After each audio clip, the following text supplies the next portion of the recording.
அனைவருக்கும் வணக்கம். ஒரு 20 வயசு இளைஞராக இருக்கும்போதே புரட்சித் தலைவர் எம்ஜிஆர் அவர்களை நம்பி அவங்களுடைய மன்றத்தில் சேர்ந்தவர். அந்த சின்ன வயசுலேயே எம்எல்ஏ என்ற ஒரு பெரிய பொறுப்பை ஏற்றவர்.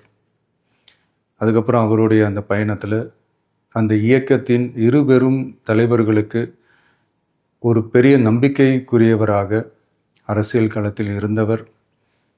இப்படி 50 வருஷமாக ஒரே இயக்கத்தில் இருந்த அண்ணன் செங்கோட்டையன் அவர்கள் இன்னைக்கு அவங்களுடைய அரசியல் அனுபவமும் அவங்களுடைய அந்த அரசியல் களப்பணியும் நம்மளுடைய தமிழக வெற்றி கழகத்திற்கு ஒரு பெரிய உறுதுணையாக இருக்கும் என்ற நம்பிக்கையுடன் இன்னைக்கு அவங்களுக்கும் அவங்களோட இணைந்து பணியாற்ற நம்மளோடு கைகோர்க்கும் அனைவருக்கும் மக்கள் பணியாற்ற வரவேற்கிறேன். நல்லதே நடக்கும், நல்லதே நடக்கும், நல்லது மட்டுமே நடக்கும். வெற்றி நிச்சயம்.